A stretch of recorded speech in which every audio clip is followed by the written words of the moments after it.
Sephardi identity preserved like this kind of like shared essence rooted in halacha. If we look on the Geonim era all the way until of course, the golden age of the Jews in the Iberian Peninsula. So historical memory, language, cultural customs, obviously, across continent and generation. I see that as the Sephardi culture is more the one that adapts. So adapting to new lands, especially post-expulsion 1492, speaking different languages, speaking Turkish, Arabic, French, Italian, Bulgarian, with or without Ladino in certain places, Haketia in the Maghreb, of course, or simply Judeo-Espanol. And at the same time, retaining some sort of a core spirit that was born in the flowering of Jewish life in Al-Andalus. Today is Andalusia, Spain. So from that perspective, I see like this sameness, that when I say sameness or the quality of the same, I do not mean that it lies in this rigid uniformity. For me, it's more like a living continuity, some looking outwards, outward practices that may shift, but have all the time like this deep attachment to tradition, learning and communal memory that anchors that type of identity. So I'm very fascinated, if we look at like some of the studies, I'm very fascinated by some philosophers, for example, Deleuze and Guattari. So when they they were taking this concept of rhizome from biology and put it into language. And I also, in this case, in this project, I also like to think about it as this dynamic, non-hierarchical network of connection, which is migration. Many are doing studies of migration. This is obviously not new. And we all know that we all, in one way or another, a product of migration. So just like with the languages, when we can see the Judeo-Spanish itself, how it's exemplified that a rhizomatic nature, this vibrant linguistic assemblage of continuously reshaped through diaspora, through adaptation, and through cultural interaction, we come to see, to view, to live each of us in our family stories, which whether traveled by sea, by land, by air, and all of those stories in a way are kind of like the uniquely formed by diverse influences, shaped metaphorically or not by the spirit of migration. So in this kind of reference, in recent years, we started to see growing, especially in the last, I don't know, maybe 15, 20 years, a much growing interest of the Sephardic history. It fueled a lot of research centered in family stories that was traditionally a little bit more marginalized or poorly documented. Scholars from everywhere is now writing about it. One that I like is Aviad Moreno from Beersheba. They pointed out this compelling correlation between the ethnic Jewish identity, migration, and because I work with languages, I would also add the language.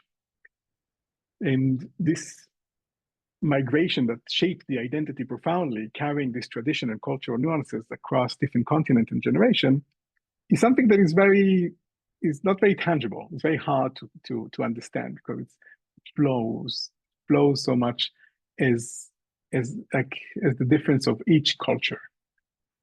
And that's why I started Sephardi Spaces, this project. So the project itself took me to different places.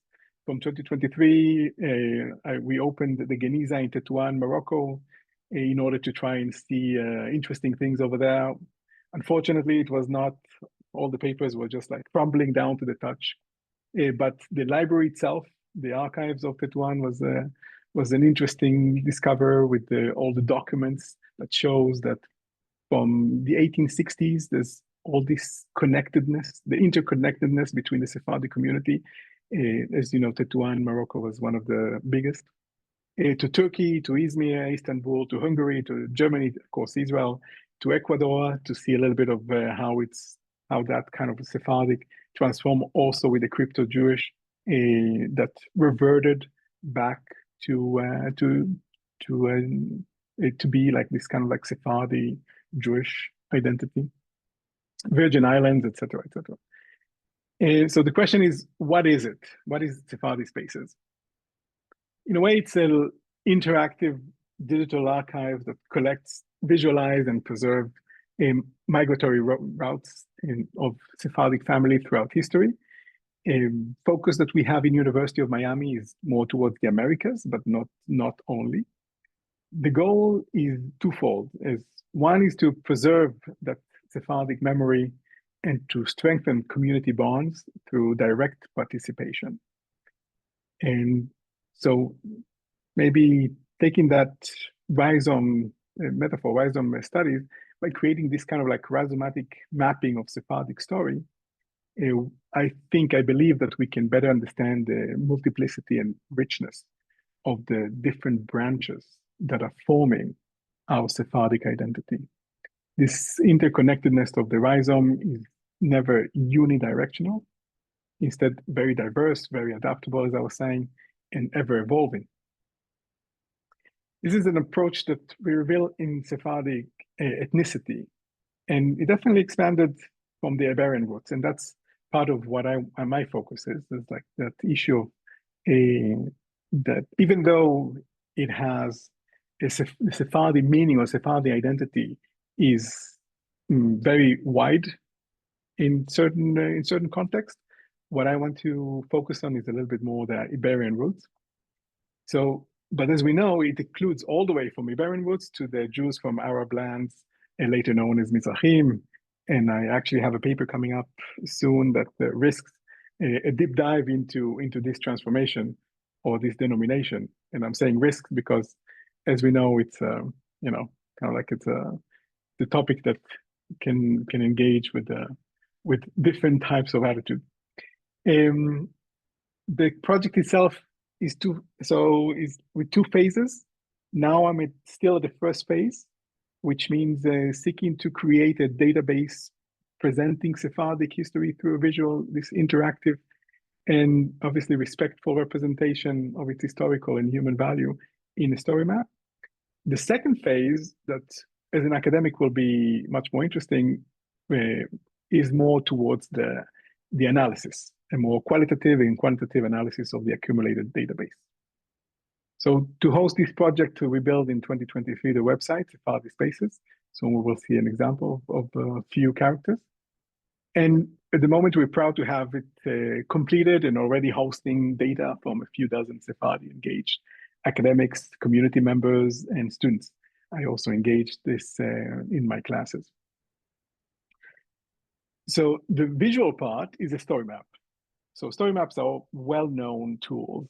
It's for visualizing data, visualizing, especially in this case, is the migration, the historical migratory data. And I do think, I mean, I was trying, well, by putting it up, I was trying to find different websites that creates, that you can transform in a very nice and kind of like user-friendly way, transform the data to a story map. And I couldn't find something that would be that accessible. So we created this kind of like attractive web page to do so. I mean, here, this is a very good community to engage with that, because all of you have those stories, those journeys, either from one place, from one origin to one destination. And I think that all of those stories definitely deserve to be seen, shared, and remembered. Let's see a few examples. So here we have the first example. Soon we will see it on the website. Moshe Levy Yulee. I like this example because I'm living in Florida. I didn't know that person until I came here. And doing Sephardi studies, of course, I kind of crossed the path of Moshe Levy Yulee, or his son David Yulee, more than once. And then researching more about that figure, I found out that, first of all, very little people in Florida knows who that person is, and being like one of the founders of the state of Florida. And very little people know that where he's coming from. So actually, he comes from originally from Meknes, Morocco, and so, and while in 2023, while I was researching his place, his home, I found out actually that is living like about 100 meters from my maternal ancestral family home. So here we have the Yulee house, and here we have the Danino house, which is quite like very close by. And actually, his first wife was Hannah Abin Danina, Abin Danon, that he married in the Virgin Islands in Saint Thomas. So let's see how it looks on the page itself. So going into Sepharad.miami.edu, that's the web page. I think that can be seen right now, right? And here we have the homepage. This is where we'll see later how a little bit simple instruction how to contribute, how to become a member, and how to start having the information about create this database about the family migration map and events and projects. So going directly to the archives, by putting his name, we get the result, and this is how it looks. So we have the Moshe, a little bit of just very short information about him, just an introductory, and then we get the maps. And so some of it is done by ArcGIS, and as I know that some of you already, of course, know the story map of ArcGIS and probably even used it. Other maps are done by leaflet. It depends on the type of information that we're receiving. Sometimes it's easier in one, sometimes it's easier in the other. And so here we see, for example, all the way from Meknes to Essaouira to Gibraltar in 1790 to Saint Thomas, and where he married and also had his David in 1810. His kid, his son that will become the first senator for the state of Florida in the United States. The one that actually wrote the memorial for the Senate for the United States to accept Florida as a new member state, which is quite impressive. You know, a son of a Moroccan Sephardic Jew for Meknes. Nobody knows. So far, I've talked to many different places and in different universities here in Florida, and not even one knew about him. One kind of recognized the name because you have Levy County in the state of Florida, but not much more than that. Some of the migration routes, like for example, this part here was not in Colombia, but he was definitely Moses was definitely influenced by the writing of Simon Bolivar, especially when it came to how the independence movement affected trade, slavery, and Jewish merchants in the Spanish colonies. Then meeting different important people in Puerto Rico, for example, or in Havana, Cuba. In Cuba, he actually divorced Hannah Abin Danon, his wife, and bought at the same time acres that later, this is where he started the idea of having a kibbutz in the early 19th century. In 1820, he was already he was writing to the Jewish youth to come and in his plantation to start a kind of a kibbutz-like settlement in order to live their Judaism. And of course, as you know, still at that time, it was not very easy, especially in this surrounding.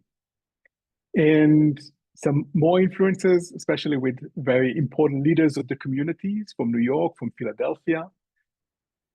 Then he went to London. In London, that was the abolitionist period that he had. Now, Moses, not his son, because David was against the abolitionists. But Moses published a plan for the abolition of slavery consistently with the interest of all parties concerned. Probably it is related also to all of his migration. So you can definitely see how each and every place affected his mindset, affected what will become his son as the first senator of the United States. Mm, So the goal here is pretty much now is just to see it in a very visual way because everybody can just have that on their family and present it in a very compelling way. A lot of places in Florida, I didn't put all of them. I just added the important ones. For example, the sugar mill, and here the Archer Historical Society Railroad Museum, where apparently this is one of the places where he was actually thinking about that kibbutz. As you can see, the area is very nice. So putting over there, this might have been, this is the railroad image, but it could have been like the kibbutz cuisine or the kibbutz cafeteria. It didn't work out, by the way, the kibbutz story. The Jewish youth was not very excited about going to the plantation in Florida full of mosquitoes and without air conditioning. They had to wait until the 1950s for that, as we see here in Aventura, for example. Alachua County, Florida, also another place where he was set is plantations. Micanopy in Florida, USA, also as well. He's the one who started, him and his son, they started the whole idea and the actual praxis of the railroad from the state of Florida, from one side to another.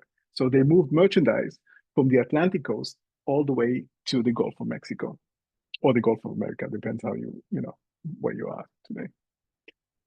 In San Agustin, so this is where the disillusion started to come, and then of course for reading further you have some bibliography. Chris Monaco wrote the book about him and also a few articles. Not all the information here is from this article. It's from different type of material, but this is what I found the more compelling and more fulfilled paper that exists at the moment. This is one case. Another maybe some more contemporary interesting example will be Susana Beja. I don't know if you know that the Sephardic singer. So this is an interesting thing because in spring 2025, I had this, now I do it yearly, but I have this class Sephardi and ChatGPT, how we can use AI and different kind of digital humanity tools to preserve and to preserve cultural heritage and to engage with the communities a little bit more. And what we did, we have an XR AI project that is going very, very nicely in the different communities that is based on an exhibition that is just finishing now in the University of Miami. And one of the students decided she wanted to do the story, the migration route of Susana Beja. Now, Susana Beja, I was very fortunate to have her singing at the inauguration of the exhibition. Excellent singer. She just performed in the Library of Congress just a month ago. And she's definitely one of the more known voices of Sephardi singing. And her ancestry is from Turkey. And this is also when she talks about her singing, it's a lot of reference to that. So this is just a very short reference to her life. She was born in the 50s in Havana, Cuba, then moved to Caracas, Venezuela. And from there in 1983, moved to Miami, Florida, where she still resides. So the interesting thing is I sent that to Susanna and telling her, look, like one of my students did that on your figure, and she was very, very happy. Then she started to send that link into different people that she knows, and it's a very you can see it in iPad, you can see it in phones. So it's very, very interesting for her to have that and to be the center of this short research, like it's a short project, end of semester project. And when David wrote to me to present this Sephardi Spaces, I also went back to the wonderful talks that you have, and I chose one. And oddly enough, it was just the one that when we just talked before this, we mentioned. And that's about the Pariente family. So just to see how easy it can be. So I listened to one of the talks, and taking the transcript and using AI created this migration route of the family. So here you have, so it's Jacob Marash. He tracks the establishment as merchant in so many different areas. Now, this does not go to the Americas. Normally, we do have a preference for the path that leads to the Americas, but it was still, because it was so rich in content, I just like said, okay, that would be very interesting to have. And I filled up all the way from starting in Huesca, and as you can see, going to Fez, Morocco, to Larache, Tangier. One of my personal favorite, Tetuan, because I spent 2 summers, and I chose this image because that's the Castilian part of the cemetery, next to the Omo, the other side. It's interesting over there. The cemetery is also a project to one of the project about Sephardi existence to be aware of. The Alberto Jayon, he's the head of the community over there. He redid all the cemetery, pretty much constructed and improved all the cemetery infrastructure. And now you can visit it, and you have a database of all the names of the tombs, except of course the Castilian side. Now he finished with a more contemporary one from the 17th century on, and now he moves to the Castilian side. So to fix all of those tombs, so you'll be able to walk around them and to see the different types of tombs. So that's and we, as I said, also we opened the Geniza over there, so it was very, very interesting time. Going into different places, to Iran, to Italy, just jump from one to another. You have, of course, the image to accompany and some writing, all the way to the end, where you can have the talk. And while you listen to the talk itself, then you can also enjoy a more visual representation of the different places. And so that was not hard to make. So that's the whole idea, to have it user-friendly, to have it very, in half an hour, 1 hour, you can send the material or upload the material, and then that map will be done. Good. Let's go back. How the platform works. So this I will not show live, even though it could be quite easy as well. But I think it would probably be easier if just show this. How does it work? Well, this is the fun part, because I would say that even it's quite simpler than assembling an IKEA furniture.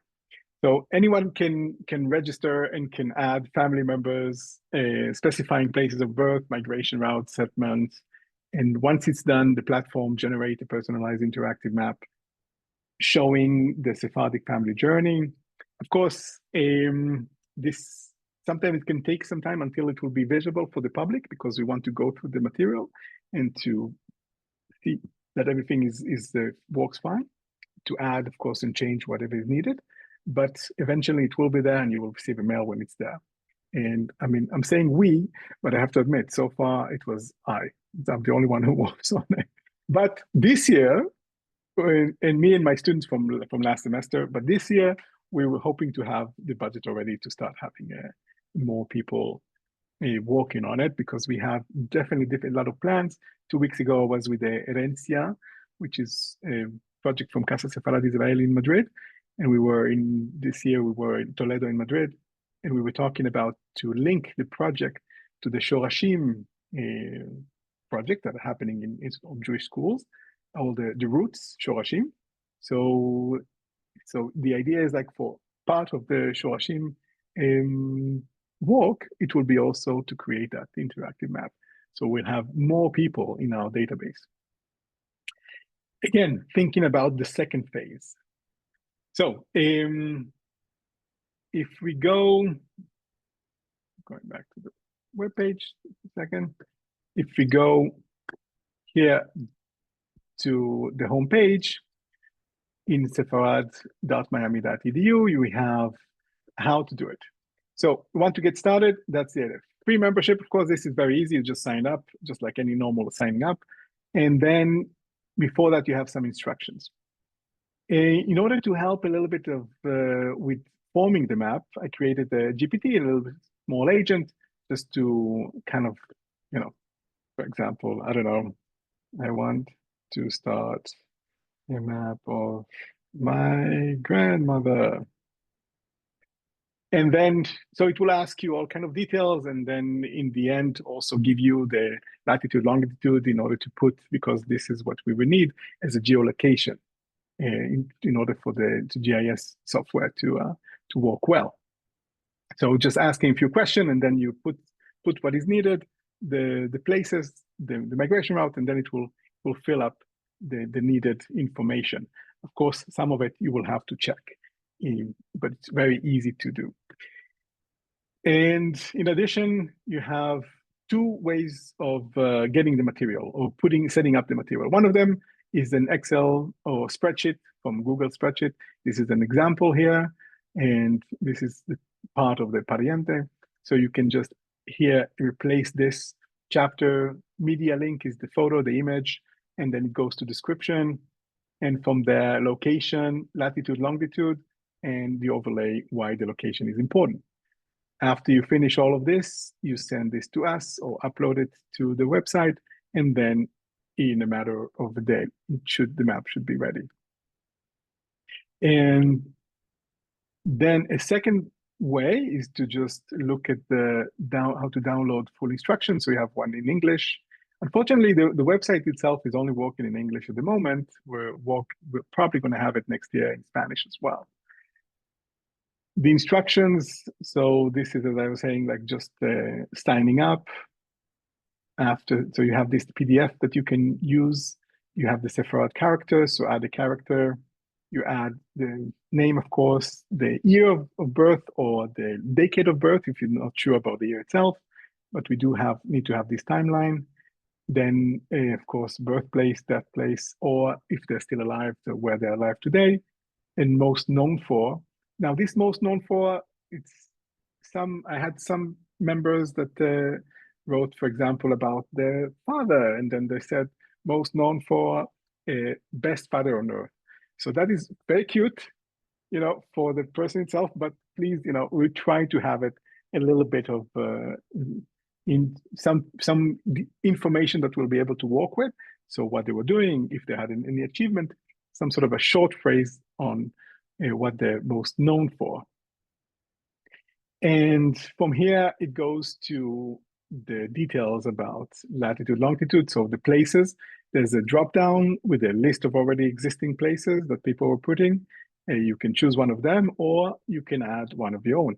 Of course, if you have the specific house and you want the house to be there, that is also possible. You can just go any place in, so it can just go any place in, for example, Google Map, and simply with a right click, you can just,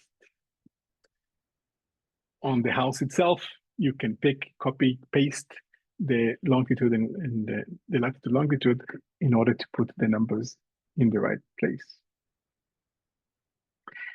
And where we were here.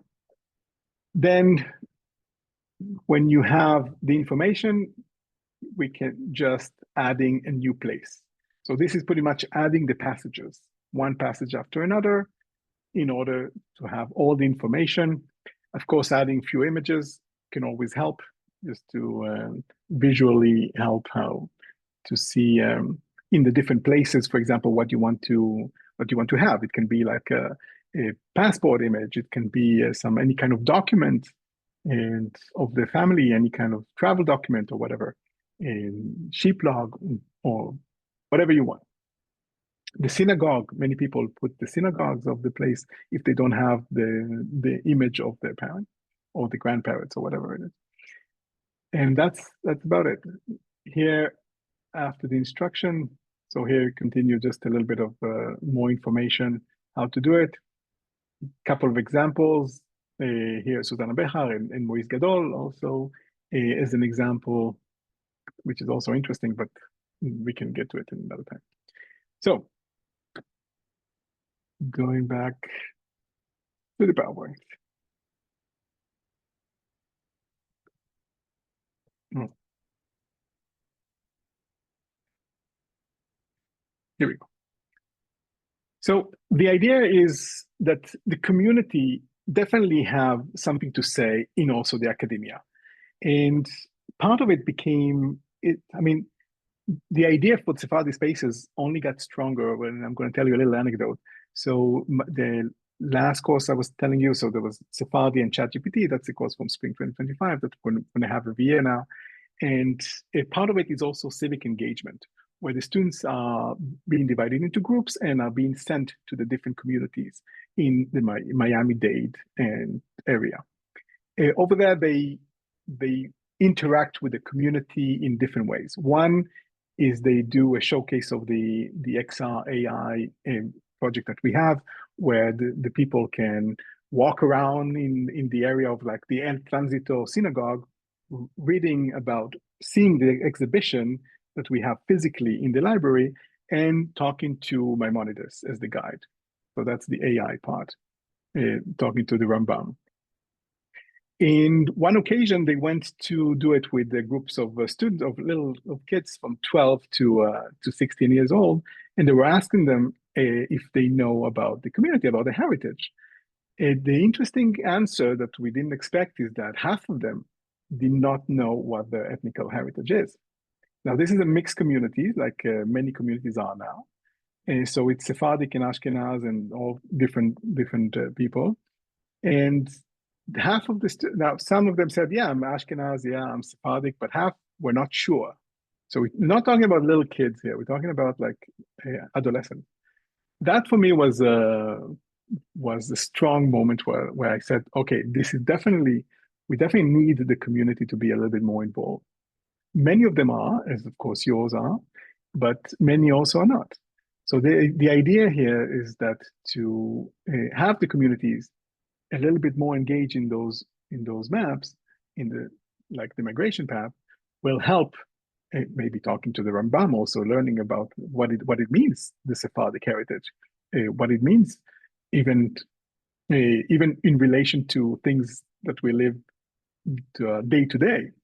I have a chatbot about with also with Maimonides, which that's actually the highlights of the class is like the students talking to Maimonides, asking him like what to do about contemporary things. The answers are exquisite, are just amazing. I use the database, of course, of the information, the books of Maimonides. So bringing it into the community is, for me, was kind of like engaging with this collective cartography of the Sephardic diaspora and how it will be. In all the works that I've shown you so far, those examples, the maps, the project, the stories, they cannot exist without the community, obviously, without the voices, the memories, the documents. One of my colleagues, Henry Green, has a Sephardi Voices project, but he, from 2004, there's also University of Miami, but this is a little bit different. So what he sees, he works with the communities, but for more, he changed now because we started to have more focused Sephardi kind of studies, focused of Iberian Sephardic. He moved into calling it like Jews from Arab lands, voices. So this whole realization, work with the communities, for us in Miami, seems very important. We want to engage with it more and more, and when it comes to the Sephardi spaces, is to reconstruct our routes, our connections, our memories, and during the second phase is also to see how it affected the identity. Meaning, okay, so we know Sephard, so we collect data. We know that the characters move from time to time into different places on their from origin to destination. But how we can analyze this data? So the idea for the second phase is to start with a qualitative analysis, migration by numbers, seeing how each character is unique and can be measured, mapped, and aggregated. But then asking ourselves, for example, what is the average distance of that covered between birth and death of the Sephardic migration? Of course, we're going to have the winner for the longest migration route with a big prize. But all different questions that we can ask, like how many stops do usually the Sephardic did in their journey? How many stops during the 20th century? How many during the 19th century? How many like now? There's a lot of work on the Amsterdam migration into the Caribbean. So and then all the way to the Americas. So how many stops? Why? And of course, from a qualitative analysis, numbers are important, but how each place affected the mindset of the Sephardic to what they reached today. For example, David Yulee reading Simon Bolivar Independence Manifesto. So I actually made him write a plan for abolition of slavery. So those things for me are very kind of like will be the idea for the second phase. How do we connect to this temporal and geographic dimensions? And just closing in, so kind of like the idea is to rethink diaspora, rethink Sephardic diaspora, not as a story of exile moving from the Iberian Peninsula to where we are today, but of movement, adaptation, and transformation, trying to reconstruct that Sephardic geography, and not necessarily as a map of loss from the expulsion of 1492, but as more of like a constellation of meaning. Thank you. That's it for now. Thank you very much. That was excellent. Do you want to close your PowerPoint so we can? Brilliant. Yeah, I've got a number of questions. My first one is that if people are entering their own information, and obviously Sephardic identity is quite popular with what we might describe as the fantasist community. How do we know, what's true and what's not? I think like this is a big question, but like any kind of the story of every family, including my family, and me even having this project, I have to say that it depends which uncle said that which person lived and where. Some of us, some will be definitely impossible to know what is true but not. It's just a question of oral memory and of what we kind of think it is. It's what can be researched. We will check and do the work in order to make sure that, for example, if somebody says, "Oh, they reached that place, that specific destination in that year, and this is what happened," of course we can check and we can cross data with if it was actually true or not. But when it comes to names, when it comes to years, that will be a little bit up to the people to trust them. Okay, because Sephardic family trees online are sort of notoriously full of errors. And also, obviously, we now have a whole subculture of people who have been persuaded because people posted online that certain surnames are Sephardic. They have been persuaded that they have Sephardic ancestry, so it's perhaps a problem. Which actually sort of brings me on to my second question, which goes back in a way to what you were talking about at the very beginning about identity, which is the fascinating subject. One of our earlier speakers about 4 years ago, Professor Julia Crete from the University of St. Paul in Toronto, I think, or certainly in Canada.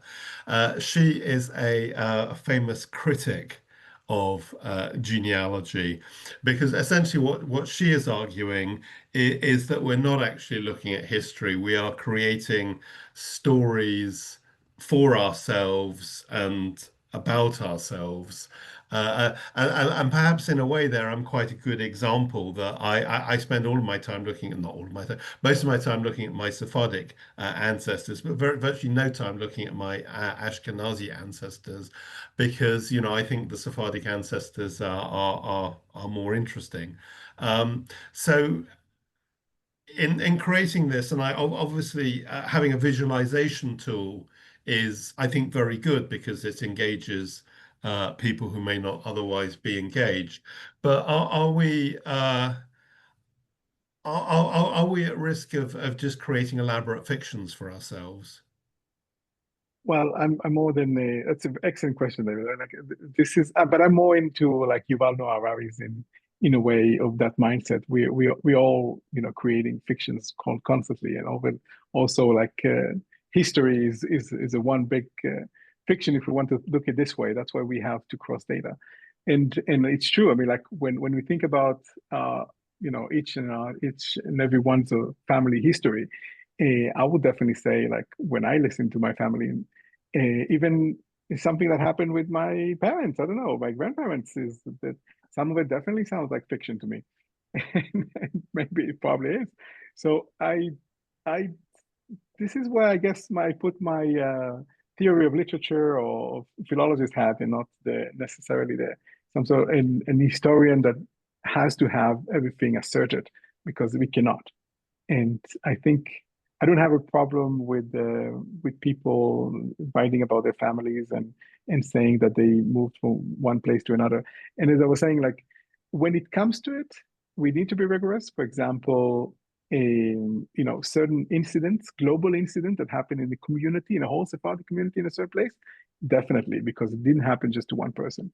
But if the person was like David Yulee, for example, or Moshe Yulee, did his fortune with timber or did his fortune with tobacco, uh, I don't know. And for me, I can just say tobacco and timber, and not necessarily, it wouldn't bother me personally in my project, and like as writing tobacco timber.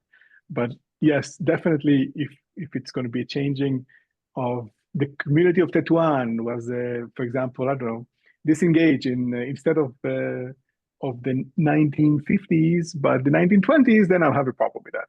Then I will say no, the 1920s was still flourishing Sephardic community. Mm. Thank you. I have other questions, but I'll let others speak. So Ton, over to you.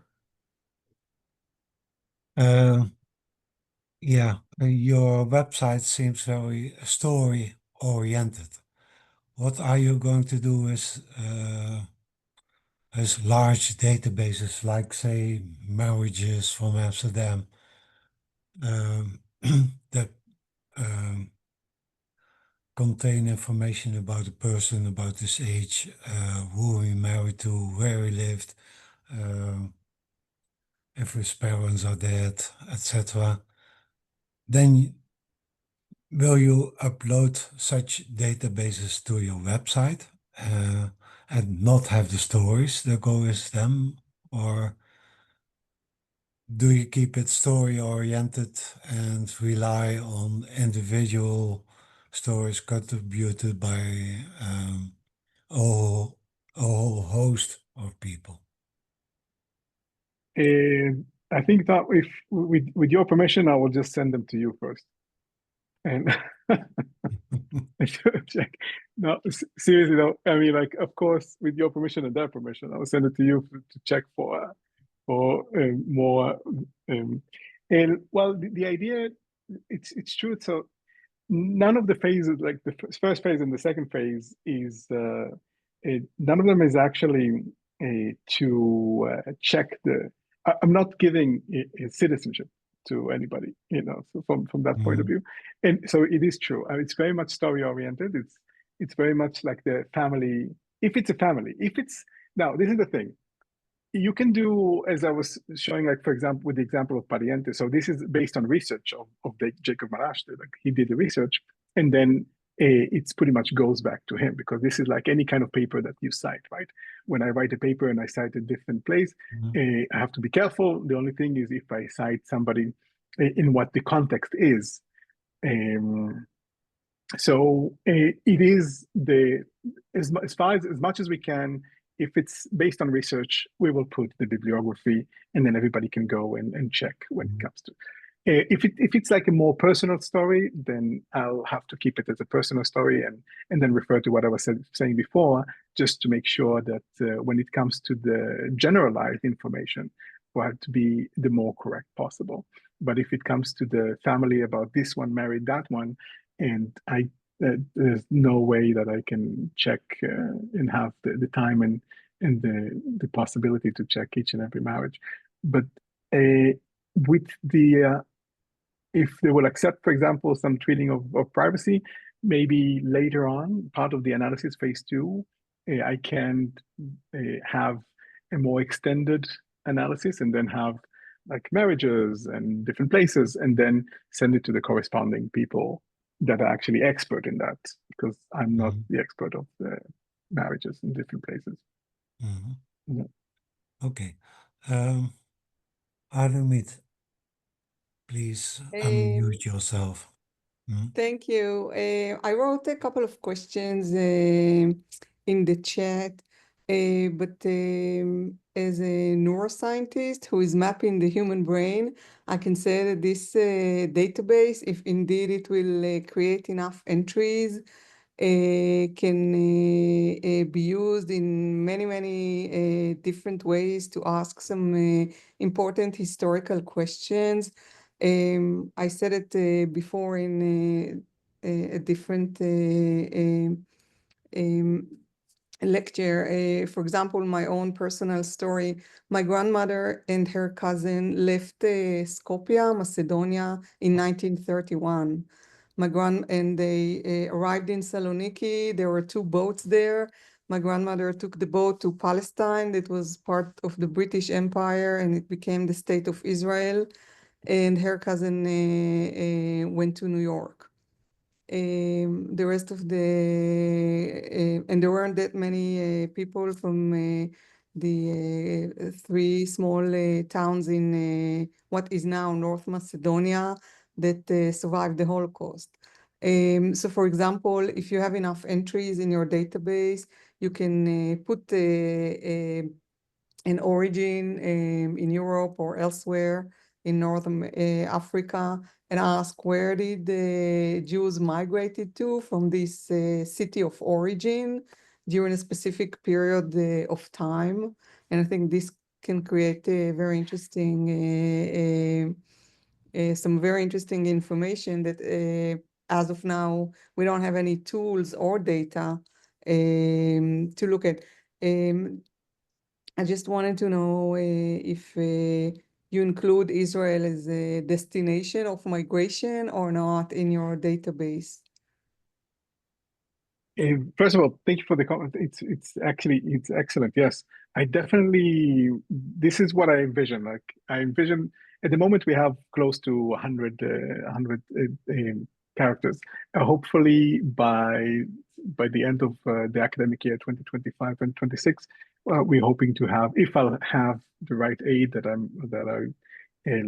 ask for, to have 1,000, especially after. As I was saying 2 weeks ago, I was meeting with the leaders of different communities in the Sephardi communities all over the world, and they were very excited to start sharing them with their communities.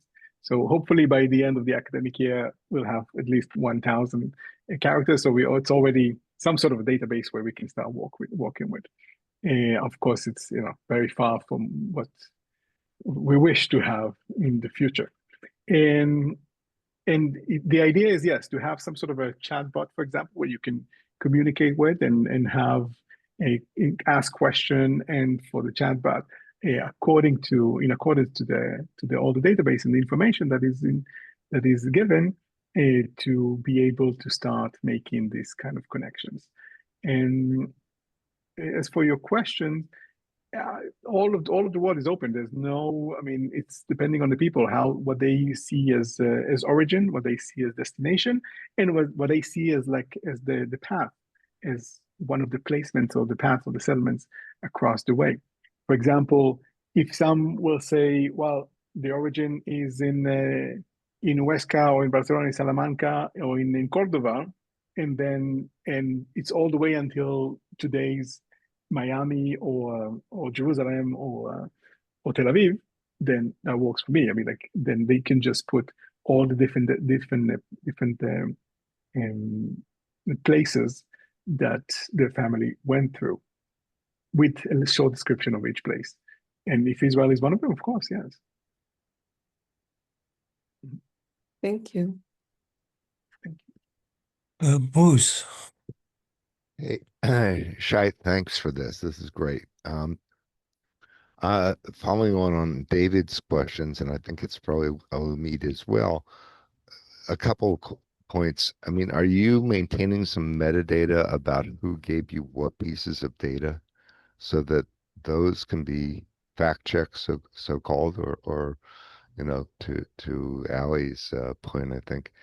And then I'm curious why you designed this project as you did. I understand the storytelling element, but you know, I look at things like Wikipedia and the group capacity to fact check. Now, it can hallucinate too, as we've seen, but you create curators for particular pages, and it would seem this is a natural role for the descendants to, at least amongst themselves, try to curate the page describing their family. But in a real sense, it'd be nice to be able to look at the assertions. I wouldn't call them facts. The assertions that you're getting, and then use AI to fact check, saying that this can't be, these two facts can't, or assertions can't be true at the same time. And then the third point, and I know I'm pulling a Bernard here, is to figure out why are these people leaving at that point in time in the history? Why are they thinking to go where they're going, or thinking to leave where they left and to go where they go? It's nice to have the points in it on an ESRI or ArcInfo map, but why? Why did they do that? Why did that make sense to them? And to put those stories of the community's separate journeys together as the sociology of it all. Beautiful question, Moshe. First, about the information about each and every contributor. Yes, so you have to sign up, and in the signing up, you have your name, your last name, and the email, just in case. And every character that anybody puts, it's related to the username and the data that the company is that. So for sure, we can't follow up on each and every character. If I have more questions, for example, oh, are you sure that this happened in that place? Can you have some more information? Or if I want to ask for bibliography related to that, as I was saying, if it's something more generalized information, then yes, I can. And that's why we wanted to also have like as a member and not just anybody freely putting any kind of information. And as for the second part, yeah, I'll definitely see that as a possibility. I mean, like each and every person can enter the chat bot. This, or if there any better one, then please, let me know if is a reference, because I want people to be more communicative with the chat bot, asking questions like, for example, hey, this is what was told in my family.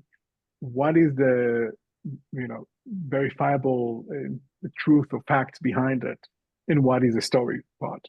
And then maybe they can, in the description, then it can be related as more of a cross-reference, a historical fact, or as a familiar story that was passed along from in the generation, because both can happen. And of course, we all know.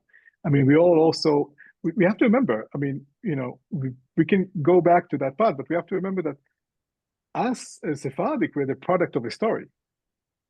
We are all a product of a story, and this is exactly the story that is this project is looking to tell, meaning that the existence of identity is a story that is just being shared. That's why I usually start with the notion of identity as the sameness.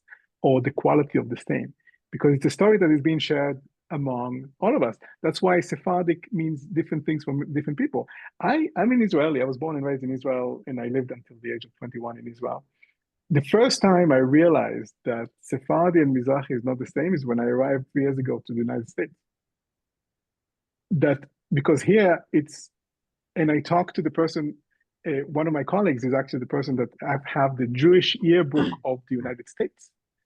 Sheshkin, Professor Sheshkin, and Ira Sheshkin, and he said, like, until '96, we didn't care. I mean, like, we didn't know that Mizrahi and Sephardic is different. It's like Ashkenaz and everybody else is Sephardic. So it is a story also that was told here, and so I'm not kind of like the intention of this project kind of like is to have this openness and to accessibility for everybody to tell their story. And from my end, as far as my capacity can go, is to try to be some sort of like a stopguard when it comes to a more generalized knowledge about the Sephardic communities. I do want to relate, I have to admit, like part of my issue is also in phase maybe 3 is to see how relatable is the stories of the Sephardic post-expulsion from 1492 to the Iberian Peninsula original Sephardic group. And I'm not talking about Geonim Baghdad that moved to the Maghreb and from there to, for example, I don't know, Lucena and Cordova, before the Arab conquest. I'm referring you mostly from the 10th century onwards. And how much of that 10th century to the 15th century, or maybe a little bit 14, because the 15th was a little bit problem, how much of that is still instilled in the Sephardic identity of us that we have today? And for me, it is very, very seen with part of what I was saying, the adaptability, the fact that there's that the movement, the fact that we migrate, the Sephardic has tendency to migrate from one place to another. Al-Kharizi wrote in the 12th century about how the land is the prisoner of the sea. And in order to kind of like try and escape that prison, you set sail and you go and you look for a new destination. So yes, a lot of what I see that kind of movement and this migration is the storytelling that we have in our families from all the last generations or centuries. I'm not sure I answered the question. That was a long answer. We're going to do we'll do an offline, Shai, and it's great because I know a number of us have been thinking, in very, very similar ways, and we love to tell stories, but we also like to have those stories force us to question and self-examine some of the data that we use to validate the story. So this is a great, yes. Thank you for this. If I may, I wanted to suggest that you collaborate with some other people who collect what you call stories, but also have documents about migrations. For example, a few months ago, there was a presentation. David, I don't remember the name of the presenter from Paris.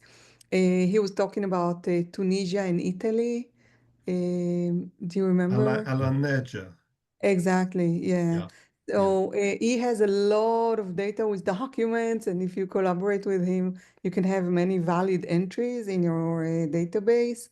So I think using the forum to also connect and extract valuable data would be very useful for you. I think actually the issue that that our group has, and also Alain and the Cercle de Généalogie Juif in Paris, is to be honest, a lack of expertise with the technology. I mean, Shai here is talking about getting up to 1,000. entries. I mean, I must have 100,000 or just sitting on my computer, but no way of really sort of doing it. And perhaps that's a useful discussion and collaboration for all of us. Literally earlier today, I was at a talk by Daniel Horowitz, who was talking about on behalf of IGRA, the Israeli Jewish Genealogical Association, and he was talking about their databases and kind of what we were discussing is how all these different groups can essentially remotely share our information together, the same way that the people studying the sort of Cairo Geniza do, where they have the information about 70 parts of the world. So I think Alamit, you're right. I mean, I think we're all sort of thinking in that direction. It's just a matter of the technical I also ability. have a solution for the technical part. Okay. I have a very talented students who code and write, you know, programs and deal with big data. So they can have a project for their degree doing this, or they can be paid. I mean, not specifically my students, but nowadays there are so many students out there that have this knowledge and practical knowledge that can be applied to many, many different projects. So it's just a matter of finding them and connecting with them. I can help with that. Thank you. We're very happy to exploit young people here. So, but as we are as well in the university. And I just have to say, so the chat bot that I showed you here is trying to do precisely that. Is that that's kind of like the Pariente family that I was showing as an example. What I did was like taking a big chunk of text and putting it into the chatbot. And the idea for the chatbot is to organize it in a way that the system can read it. And that takes like a few seconds. From there, it's just a question of copy paste, arranging, checking the information, and then in hop. And here you have story, like a story map. So so you were saying 100,000. That's beautiful, David. And if we can just make all of that as a story map in here and create the database for it, and then whatever comes later is just a question of creating, and what Adomit was saying is like creating this tool to analyze it in a big data kind of way. But it's only a question of training the chatbot. That's what I was doing, and that's probably the biggest chunk of the work here. On the subject of chatbots, I tried creating one. I did create one. The problem I found is it's back to the problem that very much of what's online about Sephardim is complete nonsense, and chatbots basically, you know, they're trained on what's out there. So I just found, however much I trained this poor thing and, like, you know, whipped it and bullied it, it would always go back to wanting to talk about, you know, crypto Jews and, you know, secretly lighting their Friday night candles and, you know, eating their lokshen pudding in the Jewish pirates. basement kind of thing. Yeah. So yeah, but I that's why I don't go there. I just use the information that I have. Like, for example, so if you have like a big, like the transcript of the book, of the article, of the paper, then, and it's like, for example, I did that, or my students did that with the characters from the papers of Aviva Ben-Hur. And this is Moise Gadol, for example, that example to going to the Americas. So just putting the whole paper in, and then the chatbot is just like working with the data that is within the paper, not adding anything, and no need to hallucination. So that's where that becomes very useful. Just a technical question. How much time did you spend on the Pariente family in order to be able to show it to us? Probably a little bit more than an hour, maybe a little bit less, actually. Okay. I'm not sure. So around an hour from listening to the conversation, and the most of the time it was just making sure that the information that I have is not out of nowhere. It really is sticking to the talk itself. Okay. James has a question. Thanks, Hi. Really interesting. Two questions. The first one, sorry, it sounds a bit paranoid here, but I sit on a number of family trees going back a long way with every date you can imagine, and family cookbooks we've created. If we were to load them up, how do I know who is able to scrape that, especially in the world of AI?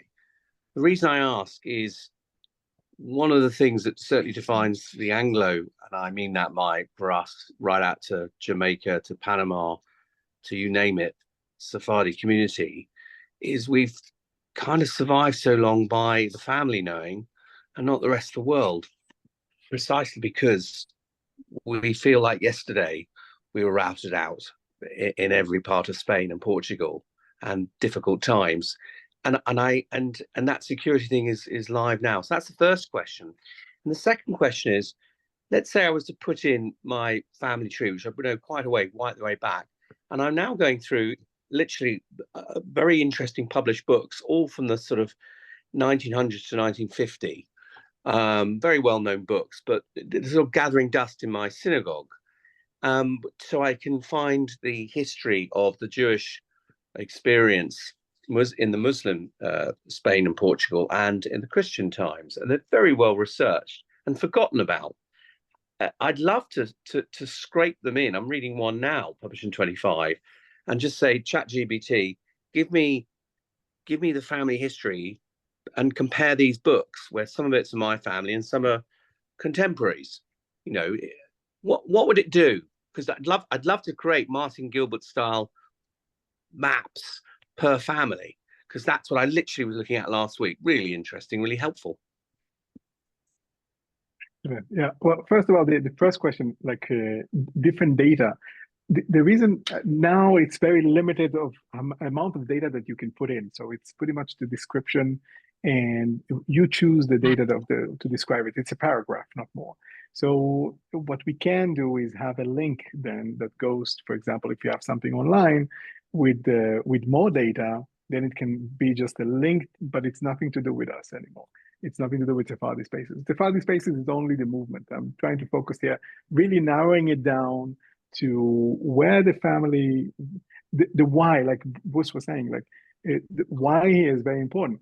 So most of the time, especially if it's a migration, they left this, like for example, David Yulee, they left 1790 because there were issues with the Sultan at that time in Morocco, so they left Gibraltar, and the father, Elijah, the father of Moses, had the connection to the court, so it was a big issue at the moment. He was persecuted, and they had to escape. So, so this is the whys in the different places. That's why in the end, the idea is like all those whys being connected. That would be beautiful to see.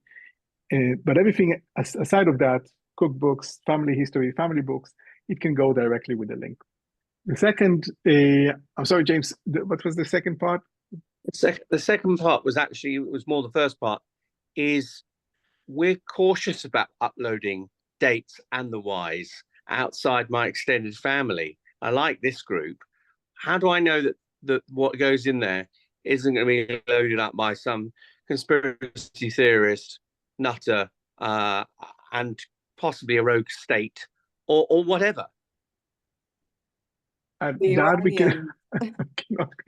cannot control. Yeah, all kind of that, unfortunately, we cannot control. I mean, like everybody, this is a database, so you can just enter the database and check whatever family member you want, and of course the person that puts the data on, they should know, of course, that it goes for the first page, just for when it comes to the public migration route. So that will be available to everybody to search for. And the second phase, it will not be with a specific name, because it will be like a research on the whys as a whole. So it will be more of more generalized information and produced not necessarily about a specific family. Because as we said, we keep saying here, and I completely agree, we have to be careful with the story we tell. So, but stories in the end are just stories. So there's not really need for any kind of really a lot of precautions about it. It's kind of like everybody, if I write a blog and I post some stories over there, we all know that it's limited information. Yeah. Do you have a cutoff date? Like, for instance, privacy laws mention 1920 as the date where you can, well, after you cannot ask for birth certificates from municipalities. You could use a cutoff date for personal stories, like say 1920, 1940, 1950. Are you willing to do that? I'm sorry to put the To forbid to include certain dates. personal information after a certain date.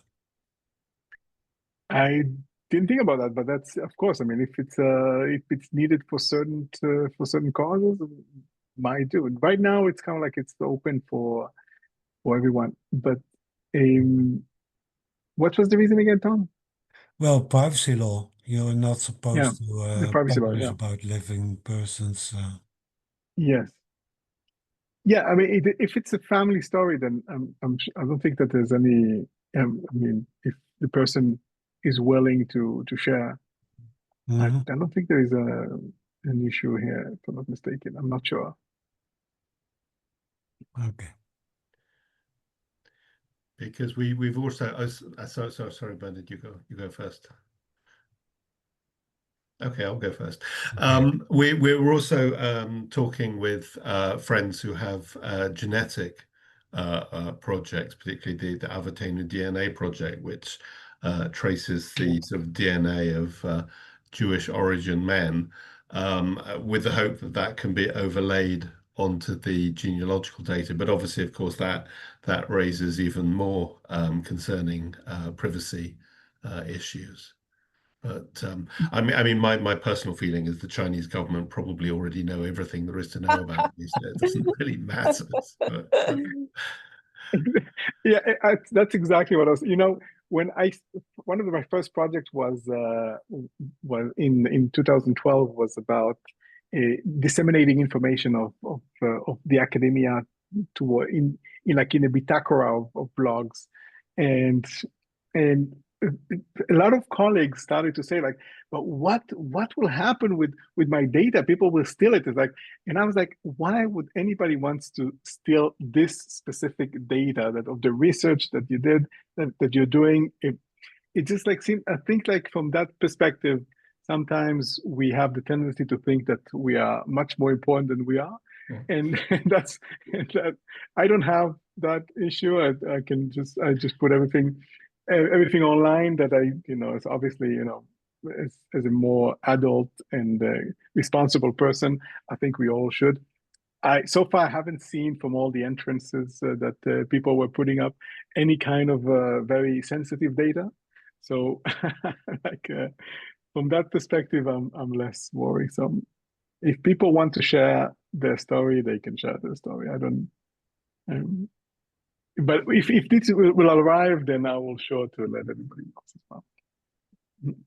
thank you. So Bruce, I interrupted you. Do you? No, you always outrank me anyway, David. I mean, as a lawyer, obviously, I see the perturbations of the privacy issues that Hans raised, which is that we can disaggregate data, and then with the AI, it reaggregates the data so that the privacy screen that was intended by a limit on a particular data set is done away with by the reaggregation. But I also, hearing Alamit and the neurology of us, as somebody who has a genetic condition tracing to my ancestry, that these stories are not just fanciful longitude, latitude things. These are, I think, ways to help science figure out why particular conditions affect our cohort versus others, and what our genealogy tells the biogeneticists about how the information in our genes is passed.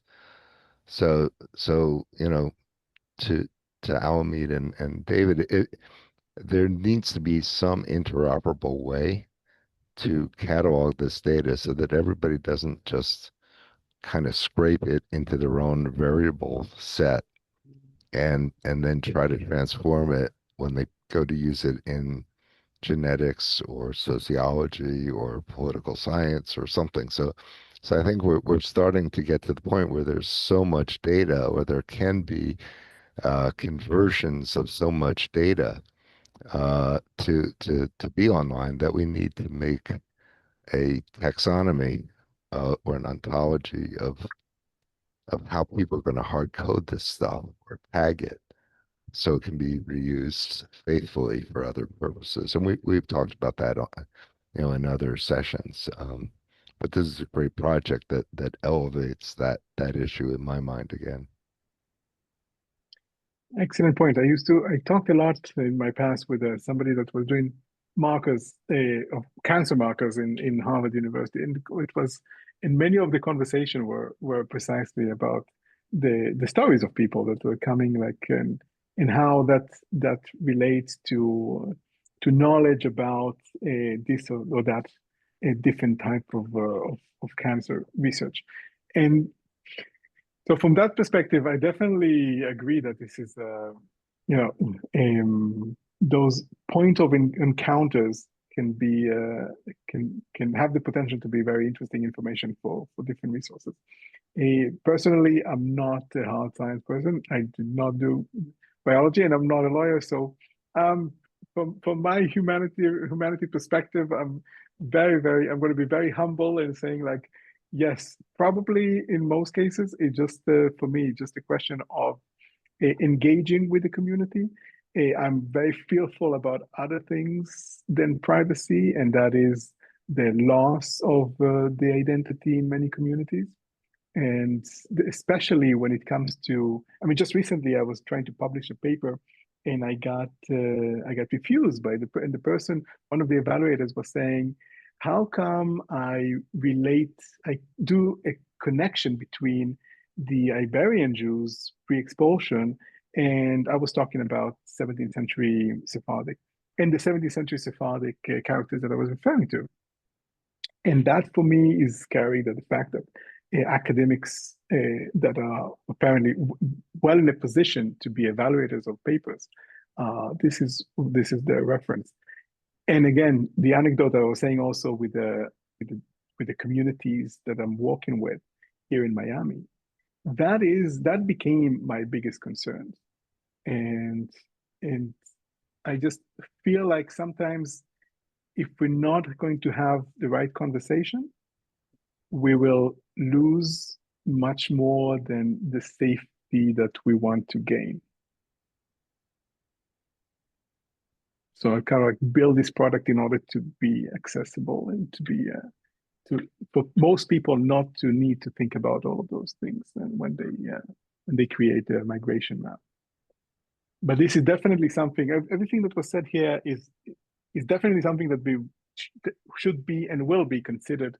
I think maybe as a whole, Bruce, and you said we're going to talk later about all of that for the second phase when we want to make those things a little bit more kind of like verified.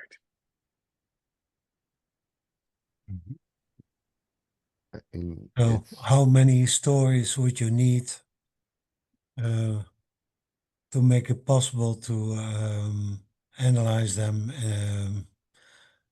in a big data way? I don't know. I mean, like some of the data can already have like some sort of interesting conclusions, even from the 100 that we have now. But of course, in order for it to be a little bit more verified and more like a bigger story, or make more, let's say, I don't know, interesting conclusions. Then for me, 1,000 will be good. I'll be very happy, David, if I'll get to a few 100,000. But for now, just one person's story is already a whole world of information. So Mhm. Well, I like your website. I like the visuals. I like the maps and the way they interact with the stories. I think I will give it a try with 1 or 2 families, see what happens. So yeah. very good. And again, if you see, like, I know that sometimes it can be, you were talking about the challenges of technology. If it can be like more challenging, then I also recommend the spreadsheet that I saw in the beginning. If you just have it on the spreadsheet and send it over, and then we can take it from there. So it's not necessarily, I'm just saying, like, for everybody, if you start with a signing up, and then putting a character and from family or from research, when you move on to this, if you start seeing it a little bit too hassle, then just do the spreadsheet that is on the instruction page and send it over, and we'll take it from there. Okay. No more questions? Shall we close? It's almost an hour and a half now. So okay. This was Sephardic World, brought to you by the Sephardic Genealogical Society. We thank our patrons who support us, and especially we thank Dr. Shai Cohen, who gave a lively and informative talk. And we wish him a lot of success with his website. Can I suggest something? Yes. Can Of you course. go back and give us all the detail of Professor Shai Cohen so we can contact him? Yes. Share your presentation with the email address. I can share now in the chat. I'll share my email. Okay. It's very easy. Just name and last name at miami.edu. Okay, because I live in Boca and probably will contact you. Wonderful. hey, many thanks. I'll be completely honest. My supper has just arrived, so I should I should go. Shai, thank you very much. I will email you tomorrow, and let's keep in touch, because we have a whole group who are trying to work towards the same goals, and I'm sure we can Wonderful. help each other. Thank you, David. Thank you, Tom, and thank you, everybody else. Thank you, Bruce. We'll have continue this conversation. Great. Many thanks, everybody. Good night. Thank Good you. night. Thank you.